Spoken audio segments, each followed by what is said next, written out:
Welcome to my YouTube channel Sunita Srivastava Gyanshala. और बच्चों, हम लोग पढ़ चुके हैं पदार्थ एवं पदार्थ के समूह के अंतर्गत पदार्थ के वर्गीकरण की आवश्यकता, विभिन्न लक्षणों के आधार पर वस्तुओं का वर्गीकरण, जिसके अंतर्गत पदार्थ की अवस्थाओं के आधार पर हम लोगों ने भी पिछली वीडियो में डिस्कस किया था।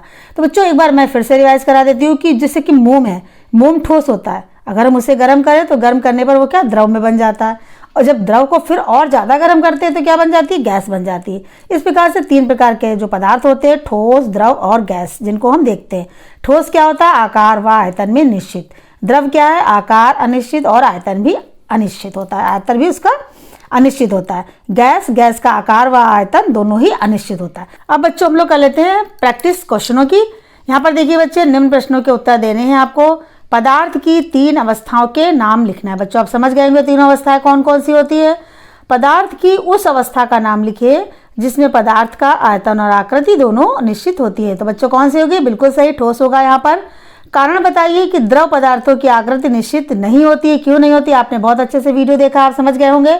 ठोस, द्रव व गैस में अंतर उदाहरण सहित लिखिए। आपको यहाँ पर उदाहरण भी देने हैं और ठोस और द्रव और गैस के बारे में भी अंतर के रूप में लिखना है कि किसका आयतन और आकार निश्चित होता है, किसका नहीं, कि किसमें अणु पास पास होते हैं, किसमें अणु दूर दूर, सब पूरी आपको डिटेल यहाँ पर लिखनी है पॉइंट्स में। पदार्थों का वर्गीकरण क्यों आवश्यक है, इस संबंध में अपने विचार लिखिए। बच्चों, आपको अपने तरीके से अपनी भाषा में इस बात को लिखिएगा, जैसे कि मैंने फर्स्ट वीडियो में आपको समझाया था। अब बच्चों, यहाँ पर कुछ सोचते हैं, चलिए थोड़ा। क्या होगा अगर हथौड़ी कांच की बनाई जाए और गिलास कपड़े से बनाया जाए। आप इसको सोचिएगा। हम थोड़ा सा हिंट करते हैं कि बच्चों, हथौड़ी का काम क्या होता है, ठोकना। अगर वो मुलायम होगी तो क्या उससे वो काम पूरा कर सकेंगे, यानी हमारी उपयोगिता सिद्ध नहीं होगी। इसी तरीके से गिलास अगर कपड़े से बनाया जाए, गिलास में पानी पीने के काम में आता है, अगर वो कपड़े से बनाएंगे तो कहाँ उसका वो उपयोगिता सिद्ध हो सकेगी। दूसरा देखिए, क्या होगा अगर कीले और स्क्रू मोम के बनाया जाए। मोम मुलायम होता है, गर्म पाकर वो गल भी जाता है, द्रव भी बन जाता है। अगर कीले जो हमको ठोकने के काम में आती है, स्क्रू जो उसके काम में आता है, तो वो सब काम पूरा यहाँ पर नहीं हो पाएगा, इसलिए ये चीज़ें असंभव है। क्या लोहे का गुब्बारा बन सकता है। अब गुब्बारा आप जानते हो कि इसको हम लोग फुलाते हैं, हल्का होता है, हवा से उड़ भी जाता है। और यहाँ पर देखिए, लोहे का गुब्बारा अगर बना लेंगे तो उसकी वो उपयोगिता सिद्ध नहीं होगी यहाँ पर। इस तरीके से इन तीनों प्रश्नों के उत्तर भी आपको समझ कर करना है, मैंने हिंट दे दिया है।